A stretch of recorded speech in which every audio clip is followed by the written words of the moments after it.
වගේම දැන් මේ ළමා දින ගැන කතා කරන අපේ කතා කරන මේ පණතක්කා වලපේ. ළමයිට හිංසන සම්බන්ධයෙන් ඒකේ මොනවද මුතුකන්ට? ආණ්ඩුවේ අගමැතිවරිය ඇතුළු ඇතැම් ඇමතිවරු නොයෙකුත් කතා කියනවා ඒ අපරාධ විධිවිධාන සංග්‍රහයට එකතු කරලා තිබෙන සංශෝධන පිළිබඳව. ඇත්ත වශයෙන් මේ සංශෝධන ඒ විදිහටම ක්‍රියාත්මක වුණොත් මේ රටේ පාසල් පද්ධතිය පවත්වාගෙන යාමේ හැකියාවක් නැහැ. ඒ විතරක් නෙවෙයි පවුලේ දරුවන්ව පවත්වාගෙන යාමේ හැකියාවකුත් නැහැ. දෙමාපියන්ට කීකරු නැති දරු පරපුරක් පාසල් පද්ධතියට අවනත නොවන දරු පරපුරක් නිර්මාණය වෙන එක වළක්වන්නත් බෑ. එමගින් මේ රටේ මද්ද්‍රව්‍ය ව්‍යාප්තියට තුඩු දෙන සමාජයක්, ඒ වගේම මීටත් වඩා මද්ද්‍රව්‍ය ව්‍යාප්තියට තුඩු දෙන සමාජයක්, ඒ වගේම ඊට සමගාමීව සමරිසි, ඒ වගේම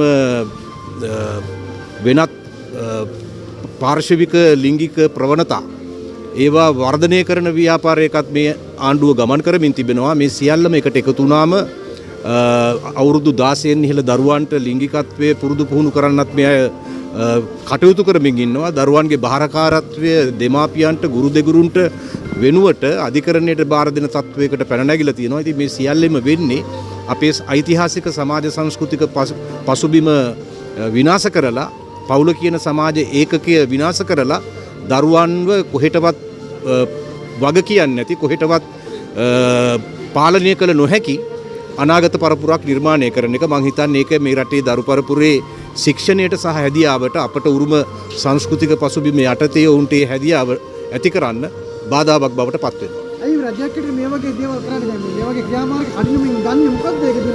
මේගොල්ලෝ ආවේ මේ රටේ ආර්ථික අර්බුදය විසඳනවායි කියලා. මාස 6න් රටේ අර්බුදය විසඳනවායි කියලා. නමුත් එහෙම ආපු අය අද ඒක විසඳීම පැත්තක තියලා වෙනත් වැඩවලට තමයි ප්‍රමුඛතාවය දීලා තියෙන්නේ. මං හිතන්නේ මේගොල්ලෝ බලාපොරොත්තු වෙනවා මේ මගින් අපේ සමාජයේ සෝදාපාලුවකට ලක් කරන්න, එමගින් ඉතා විශාල වේසනයකට අපේ රට ඇදලා දාන්න. විශේෂයෙන්ම අග්‍රාමාත්‍යවරිය වැඩ කළේ මීට පෙර රාජ්‍ය නොවන සංවිධාන ගුබ්බෑයම්වල. ඒ ගුබ්බෑයම්වල වැඩ කරපු අයගේ චින්තනය මේක තමයි චින්තනය. අද ජවිපේ චින්තනය වෙලා තින්නේ ඒකම තමයි කනගාටුවට කරුණ ඒකයි. ස්වාමීන් වහන්සේලා ඇතුළු පාර්ශවයන් රසක් මේවට විරුද්ධලා තියෙනවා. නමුත් විපක්ෂයක් එක මොකද්ද මේ? ඔව්, මහානායක ස්වාමීන්ද්‍රයන්න් වහන්සේලා මේ පිළිබඳව තමන්ගේ විරුද්ධත්වය පළ කළා තිබෙනවා. කාඩිනල්තුමන් මේ පිළිබඳව තමන්ගේ විරුද්ධත්වය පළ කළා තියෙනවා. පාර්ලිමේන්තුවේ ඉන්න විපක්ෂය තාම හීන් කෙඳිරියක් නගමින් ඉන්නවා. ඉතින් ඒක තමයි අවසනාව. මේ පිළිබඳව ඉතා බරපතල සමාජ ප්‍රතිචාරයක් මීට විරුද්ධව ප්‍රබල නැගී සිටීමක් සිදු විය යුතුයි. මම හිතනවා මහානායක ස්වාමීන්ද්‍රයන්න් වහන්සේලාගේ මඟ පෙන්වීමත් කාඩිනල්තුමාගේ මඟ පෙන්වීමත් පදනම් කොටගෙන ගුරු දෙගුරුන්, දෙමාපියන්, සකල සමාජ බලවේග මේ ප්‍රවණතාවයට විරුද්ධව, මේ දුෂ්ට ව්‍යාපාරයට විරුද්ධව ක්‍රියාමාර්ග තෝරන්න ඕන, නැගී සිටින්න ඕන. ඒ වගේම අපි දැක්ක මේ දැන් තැන් වල ආයුධ එක පාට බොහෝ විට ආයුධ සහ පතරම් මොනවා. මේ මොකද්ද මේක? දැන් ආණ්ඩුව බලය ගැනීම සඳහා ප්‍රධානම තේමා පාඨය බවට පත් කරගත්තේ ආර්ථික අර්බුදයෙන් ගොඩ ගන්නවයි කියලා මේ රට. ඒ වගේම මහ ජනතාවට, පීඩාපත් වෙලා ඉන්න ජනතාවට බහුවිධ සහන සපයනවා කියලා. ඒවාට අවධානය සහ ප්‍රමුඛතාවය දෙනවාට වෙනුවට අද ආණ්ඩුව තමන්ගේ ජීවිකාව හා පැවැත්ම වෙනුවෙන් වෙනත් මාතෘකා තමයි බලගන්නමින් ඉන්නේ. මං හිතන්නේ සමහර මාතෘකා අතිශයෝක්තියෙන් පුනරුච්චාරණය කරන බවක් පේනවා. කෙසේ වෙතත් මේ රටේ පාතාල ක්‍රියාකාරකම්, මද්ද්‍රව්‍ය ව්‍යාපෘතිය කුමන පාලනයක් තිබුණත් මැඩ පැවැත්වීම සහ ඒවා වැළැක්වීමට පීවර ගැනීම අත්‍යවශ්‍යයි. මීට වඩා කාර්යක්ෂමව ඒ සිදු විය යුතුයි කියලා තමයි අපි විශ්වාස කරන්නේ. මොහොතට පුතුමා යම් දේවල් ගැන කතා කරා ඒ කාලෙදී. ආණ්ඩුපක්ෂේ ඉන්න කාලෙද? ඇත්තටම අපේ කඩිනමින් හිටිය යුතු දෙයක් මොකද්ද? ප්‍රධානම දේ මේ ආර්ථික අර්බුදයෙන් මේ රට ගොඩ ගැනීම පිළිබඳ ප්‍රශ්නය. විදේශ විනිමය වැඩි වැඩියෙන් උපයා ගැනීම පිළිබඳ ප්‍රශ්නය. ඒ සඳහාම අරමුණු කරගත්තු විවිධ වැඩසටහන් බලගැන්වීම පිළිබඳ ප්‍රශ්නය. මහජනතාවේ සඳහා යොමු කිරීම පිළිබඳ ප්‍රශ්නය. ඒ එකක්වත් මේ වෙලාවේ වෙන්නේ නැහැ. ඒ වෙනුවට නිල් පාට බස් එකකින් යන අය ගැන උද්දාමයට පත්වීමයි මේ තමන්ම කන්ටේනර් 323න් එළියට රට ඇතුළට වද්දාගත්තු අයිස් ඇතුළු මද්ද්‍රව්‍ය කොටස් වශයෙන් ඇල්ලීමේ වැඩසටහනයි යරෙන්න මේ ආර්ථික අර්බුදයෙන් පතුලට වැටිච්ච රට ගොඩ ගැනීම පිළිබඳ මහජනතාවට සහන දීම පිළිබඳව පීඩාවට පත් වෙලා ඉන්න මිනිස්සුන්ට ජීවත් වෙන්න පුළුවන් විදිහේ ආර්ථික වාතාවරණයක් ඉදි කිරීම පිළිබඳව ඒ වගේම අපේ රාජ්‍ය සම්පත් උපාය මාර්ගික වටිනා රාජ්‍ය සම්පත් ආරක්ෂා කර ගැනීම පිළිබඳව කිසිදු පියවරක් ගන්න බවක් අපට පේන්නේ නැහැ. ඒකට ප්‍රතිවිරුද්ධ පියවර තමයි ගනිමින් තියෙන්නේ.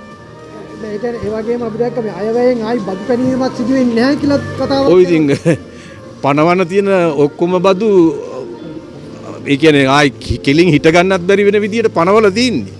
තව බදු පැනෙවුවොත් අඩි 6ක් පොළොවේ යටට වැළලෙනවා ඇරෙන්න වෙන දෙයක් නැහැ. ඉතින් ඔක්කොම බදු පනවලා තියදී ආයි බදු පනවන්නේ නැහැ කියලා කියන එක විහිළුවක්. සමහරකට ඒගොල්ලෝ කියන්නත් පුළුවන් මේ වැටිච්ච ආර්ථිකයක් තමයි ඒගොල්ලොත් ගත්තේ කියලා. නෑ ඒගොල්ලෝ කලින් කිව්වනේ මාස 6න් ගොඩ දානවා කියලා. අපිට අගමැතිකමයි කැබිනට්ටුවයි දුන්නොත් මාස 6න් ගොඩ දානවා කිව්වා. ඒව ගැන මහජනයා විශ්වාස කරා. දැන් ඉතින් 9න් ගන්නන්න බෑ.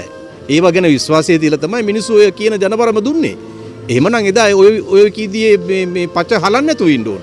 කොච්චර සහන දෙනවද කිව්වද? ආහාර වලින්, සෞඛ්‍ය උපකරණ වලින්, බෙහෙත් වලින්, ඊළඟට අධ්‍යාපන උපකරණ වලින් වැඩබද්ද අයින් කරනවා කිව්වා. අද ඔක්කොටම වැඩබදු පෝරියල් පටවල තින්නේ. ඉතින් ආයි එදා කියපු ඒවා එක්කනේ මහජනයා වරම දුන්නේ. ඒක අනුවනේ දැන් ගන්න ක්‍රියාමාර්ග මිනිස්සු දිහා බලන්න. අතන ඔබතුමා වැඩබද්ද කතා කරා පොත්පත් වලටත් වත් එක ගහනවා. දැන් ඔබතුමා ඔය ඉතින් පාසල් උපකරණ කියලා කියන්නේ මේ පොත් ඔක්කොටම වැඩබද්ද ගහනවා. කඩදාසි වලට ගහනවා. ඒ කියන්නේ පොත් වලට අදාළ අනිකුත් පාර්ශවික උපකරණ වලටත් ගහනවා. ඉතින් එහෙම බැලුවම මේ රටේ අධ්‍යාපනයට දීලා තියෙන සහනය මොකද්ද කියන ප්‍රශ්නේ තමයි තියෙන්නේ. දරුවන්ට මේ ඉගෙන ගන්න ඉතාම දුෂ්කර. තමන්ගේ බාහිර අධ්‍යාපන කටයුතු කරගන්න ඉතාම දුෂ්කර. දෙමාපියන්ට තමන්ගේ දරුවන් වෙනුවෙන් යුතුයකම් ඉටු කරගන්න බැරි ඉතාම දුෂ්කර වාතාවරණයක් තමයි අද නිර්මාණය කරලා තියෙන්නේ. සමහරකට කියන්න පුළුවන් ඔබතුමාලා විපක්ෂයට දකින්නෙම මේ වැරද්දක් කියලා. නෑ යම් හොඳක් තියෙනවා නම් ඒක දකින්න අපිට කිසිම ආබාධයක් නෑ. එහෙම දකින්නත් ඒක අගය කරන්නත් අපිට පුළුවන්කම තියෙනවා. ඒක පිළිබඳ කිසි ප්‍රශ්නයක් නෑ. නෑ රට යනවා නේද සාමාන්‍ය විදියට දැන් කිසි ප්‍රශ්නයක් නැතුව. ඔහේ යනවා. නිෂ්පාදනයන්නේ.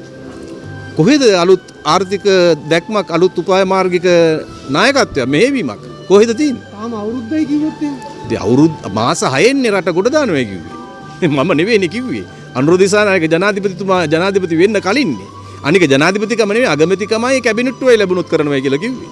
දැන් ජනාධිපතිකමක් දීලා කැබිනට් එකක් දීලා තුනෙන් දෙකකුත් දීලා ප්‍රාදේශීය සභා නගර සභා මහනගර සභාත් දීලා ඒවත් මත වෙලා දැන් මරණාධාර සමිතියත් අල්ලගෙන සිවිල් ආරක්ෂක සමිතියත් අල්ලගෙන ග්‍රාම සේවක සමිතියත් අල්ලගෙන දායක සභාවත් අල්ලගන්න හදනවා. ඉතින් ඔය ඔක්කොම අල්ලගෙනත් ඉඳද්දි මාස 6න් නෙවෙයි හරින ඊටත් වඩා අඩුවෙන් කරන්න පුළුවන් වෙන්න ඕන. ඔය මුකුත් නැතුව නේක කිව්වේ. දැන් ඔය මාස 6න් ඇතුළත ගොඩ දානවා කිව්ව එකක් දන්නේ මේ ජනාධිපතිවරුන්ගේ වරප්‍රසාද කැපුවා. ඊට පස්සේ පාර්ලිමේන්තු මන්ත්‍රීවරුන්ගේ ඔබතුමාලත් මම හිතන්නේ අයිති වෙයි.